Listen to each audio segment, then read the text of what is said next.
So this is going to be my first video on the channel here. It's probably not going to be, the best production or anything like that, because I just kind of wanted to get it out while the getting was good, so to speak. There's been some talk about potentially releasing the Epstein files, and I want to talk about some of the theories involved in the Epstein files, what's in them, why they haven't been released yet, why potentially releasing them now is not a great idea regardless of what's in them. So I just kind of want to go into that because I want something kind of on record in case I'm correct, or in case things don't go the way that I think they should or might, or things might not turn out the way that I kind of think they should or might, just to have something kind of on record. Who knows, maybe it'll go viral. This isn't exactly a brand new take, but it's my take and it's interesting. I mean, it might be a brand new take. I haven't really seen anyone else bring up this topic. So a couple of the first things are, there's a lot of theories about why Trump didn't release the Epstein files, Epstein information, documents, all that stuff right away. Why they kind of had some, what's what I'm looking for here, not roadblocks, but bumps along the road early on. And so there's lots of theories about that. Some people say that Trump is in them, which I don't think so. I think if Trump was in the Epstein files in any way that was even remotely, what's the one I'm looking for here, negative towards him, even a little bit, I think that most of the Democrats would happily throw any number of other people under the bus to get rid of Trump. We've seen them betray each other all the time when it comes to Donald Trump. I think that if Trump was in the Epstein files in a way that was actionable and he'd engaged in something nefarious, especially child exploitation, they would happily throw anyone else under the bus, no matter how relatively high profile they were. And the fact that they never did shows me, at least, that I don't think Trump is in them in a negative context like that. The other theory is that the files existed but were destroyed. The Democrats destroyed them, and for some reason Trump isn't just outing that, hey, the files were destroyed. The Democrats in a previous administration, maybe a long time ago, destroyed them. So I don't know that that's the case, because if they had destroyed them, that would just be the argument. The files don't exist. We thought they did. We were getting a lot of information that we thought included client lists and all these other things, but none of that was in there because they destroyed all of that. But they haven't made that argument, and I think they haven't made that argument because it's not the case. So I don't think that's the case necessarily. The other, something that I've thought of is that they never existed. That Jeffrey Epstein had some legitimate businesses, for example, renting out his plane, letting other people fly his plane, which I have no doubt he used as a vetting mechanism. Someone borrows his plane, they fly on it, the next time he flies on it with them, he questions them. This is kind of general criminal vetting processes. You see this, like, for example, hypothetically, if you wanted to rob a bank and you needed a driver, you might, hire an Uber, and you might talk to them, hey, how do you like driving an Uber? Test how they drive. And you don't just say, hey, I'm planning on robbing a bank, you want to help me? So the same thing, Jeffrey Epstein isn't just going to have someone get on his plane and him say, hey, you want to go diddle children? Like, it's not going to happen. He would suss people out, I'm sure, through legitimate means. And then he might have kept it all in his head. Like, okay, this person is interested in this person interested in that. If he was hyper intelligent, which seemingly he was, he had his legitimate businesses, which he was using to engage people to have them come join his nefarious businesses.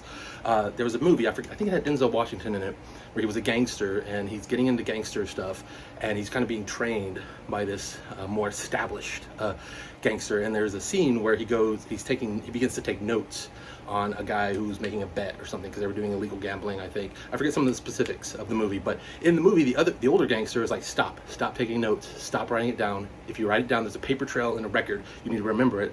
Get a mind like a steel trap. Remember everything. And if Epstein was that kind of criminal, that means when he died, all the files with all the incriminating stuff died with him because he was keeping it all in his head. So that may be the case as well, that there's no evidence because he kept it all in his head.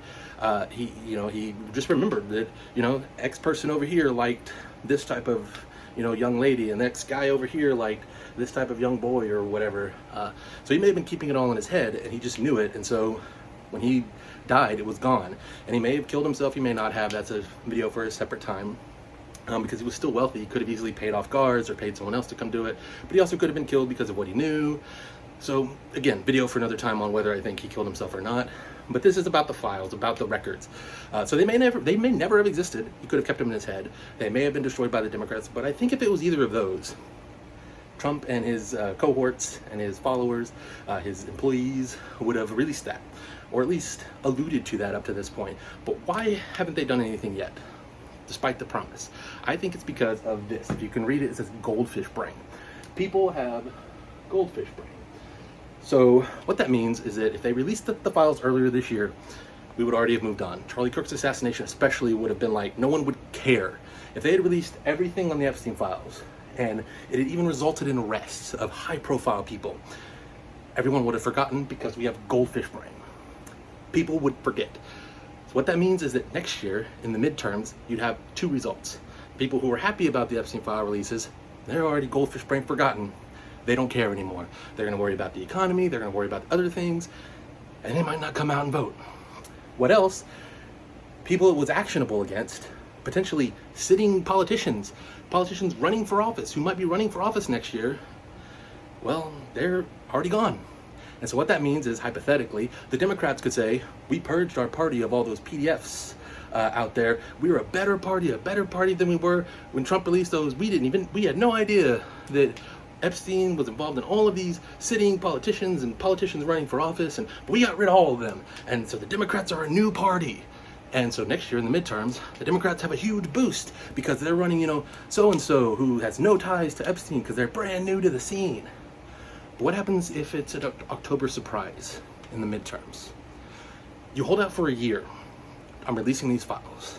And if next year during the midterms, they release the files in October, what that means is that in October, they could have several Dems in office or running for office who suddenly are actionable crimes, can actually be arrested, can actually be removed from a ticket, removed from office, with no time for the Democrats to put in someone else, with no time for the Democrats to purge their party and be a better party like they did with the racists, right?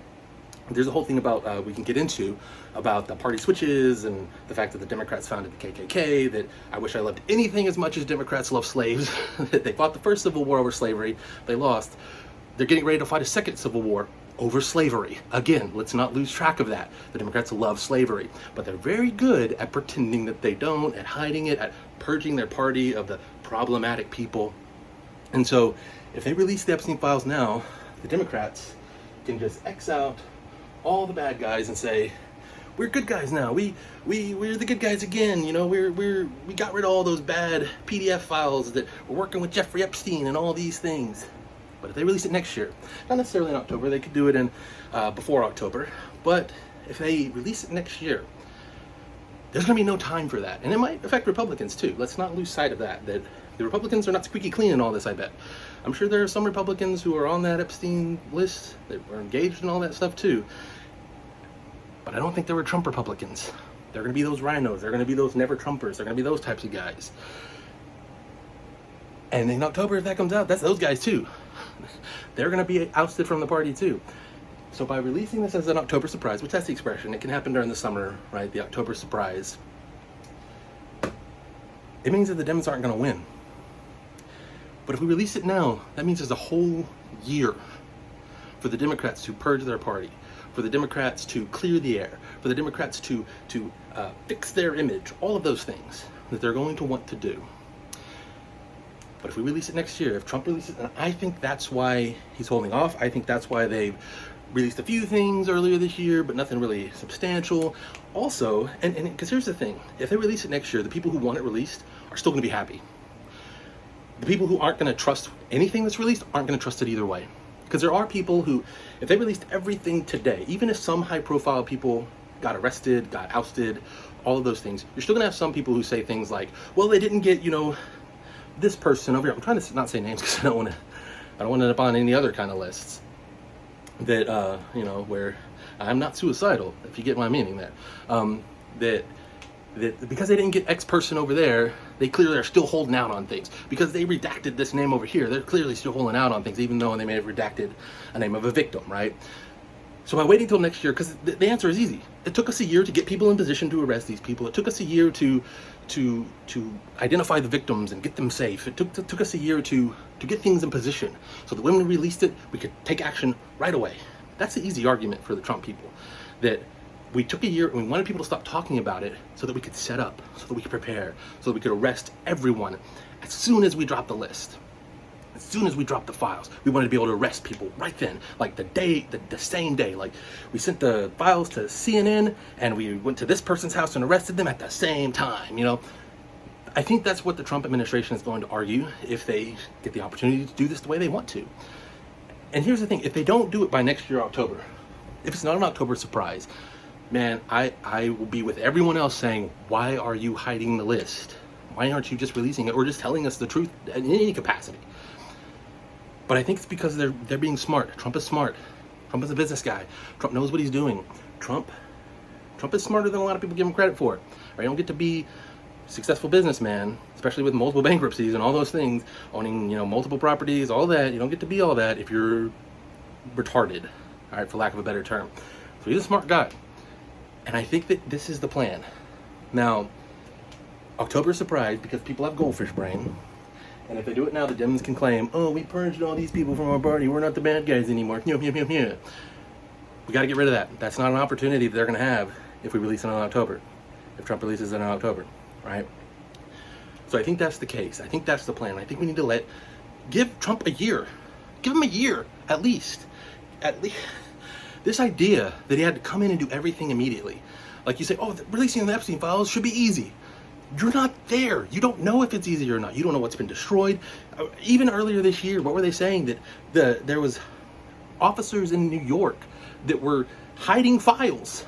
Like, how many more places are hiding files? And so they decided to stop talking about it. Stop giving people opportunities to know that we're coming for them. Stop giving people opportunities to remember this so that they prepare for when we finally do take action. And so you can give them a year. It's not going anywhere. The conspiracy is not going anywhere until it's released. So why are people turning on Trump now? Because he didn't do it right away? Well, what else didn't he do right away? He didn't magically fix the economy overnight. Things take time. Give him at least a year. Give him to the midterms. Because if by the midterms, they haven't released it, it's not an October surprise, they don't release it in June or July of next year, or August, or November, not November, September, or October, before November, was what I meant to say. If they don't do it by then, dude, I'm gonna be out there with everybody saying, get this stuff out there, because I want these people caught. But I'm willing to wait a year, because right now, Epstein's dead. His organization that he was at the center of is gone. That doesn't mean that there's not other people out there doing stuff. Remember, Joe Biden lost thousands of children, all right? I as much as anybody, maybe more than some even, especially if we're talking about Democrats, definitely more than them, want these kids protected, want kids saved, want kids out of sex slavery and all of those things. But at the same time, I also don't want the Dems getting into power so they can do it again. Because if they get into power, again, they're just going to do it again. And even if they purge their party and they become the good guys again, it's all still going to be a part of them. They're all still going to be the same people. There is a fundamental flaw in the Democratic Party that is evil. And so put it off. If we put it off for a year, sometime next year, as an October surprise, release the Epstein files so that people's goldfish brains don't end up costing us the midterms. And then we can make it so that the Democrats, they don't have time to purge their party. And they're gonna have to wait another 2 years to even have a chance of overcoming the problem of the Epstein file release. Because I guarantee you, I guarantee you it will implicate some Republicans, some rhinos especially. I would not be surprised if the majority of the Democratic Party is in some way tied to it nefariously, especially going back into the past, into like the 90s and the early 2000s and all those things. And so I think that that's the key. That as much as I want the Epstein files released as soon as possible, I also am willing to give Trump a year so that people's goldfish brains don't just forget about it and move on. Because imagine if he had released it earlier this year and then Charlie Kirk's assassination happened. No one would care, even if people had been arrested about the Epstein files. It would now be what it's about, which is political violence, not diddling kids, which is a Democrat thing that the Democrats love because they love slavery. They love all kinds of slavery. They love wage slaves, slave labor, child sex slaves, child slaves in general. That's why the Democrats actively trying to stop ICE from shutting down pot farms where children were enslaved, right? That the Democrats are fighting for slaves, again. But child sex slavery is a part of that. And the Democrats love that. They love all types of slavery. And so if we put off releasing the list for a year so that it can be an October surprise, I'm willing to make that bet. I'd be willing to make that trade. Put it off for a year so that people's goldfish brains don't get in the way, so that we have an October surprise and we can destroy the Dems leading into the midterms. That's what we need to do. That's what I think Trump is doing. So this video is my record of that. It's my first video. Again, there's not going to be a lot of editing for this because I just wanted to get it out because people are trying to force this to be released. But if you release it now, you give the Democrats a year to overcome. And the Democrats have the media on their side. So if we give them too much time, it will be as if nothing happened. And you're always going to have people who are not satisfied if, so-and-so, like a Schmiller-Schmitten and her husband, if the list gets released and they're not on it and they don't go to jail, people are going to be like, well, they're keeping something then because they should have totally been up. And they're not going to care. But if you do it in October again being that season before the election, that October surprise season, which starts in the summer and goes to the election day of the midterms, then even the people who might think those things, they're going to have to go through the files. So they're not going to be able to out all that. Well, why isn't this person's name in it? They're just gonna be like, oh yes, this person's name is in it, let's get them, and then we can worry about getting these other. So they're gonna be on fire for it too, and people are gonna be like, oh yeah, Trump did keep his word, it just took a little longer, but that's okay, he kept his word. And it's only positive can come from holding off for a year. Only positive. So let him do it. Let them, and again, if November rolls around next year and they still haven't released it, then gloves are off. I will no longer be a Trump supporter. If by November of next year nothing's been done about this, now I'm more lenient maybe than I have a little bit more grace than some people. So if some stuff comes out or something, or they explain something at least, if they don't release all of it, I might give them some. But if it's just radio silent on this, or it's all conspiracy, blah blah blah blah blah, ignore it. Even November next year, again, I'll make a new video. It'll be all about that and about how that's it. They're protecting PDF files, and I don't know why. This is not what we wanted. And it could cost them the midterms. But if they release it in October, this is an October surprise that will utterly destroy the Democrats and will not be affected by people's goldfish brains. So keep that in mind. Give some grace, give some leniency, give some room, some wiggle room, so that Trump and his team can work, can do what they need to do, can do the job that we wanted them to do. And that's all I gotta say. That's all I gotta say. Give them a year. I think they're saving this as an October surprise because they realized how bad it was for some sitting Democrats, from some people who got some seats that they're running for next year. Let them do it. That's all I got. I'll see you in the next one. Can't promise daily videos. This is just one that I wanted to get out before everything hit to a head, but I'll see you on the next one.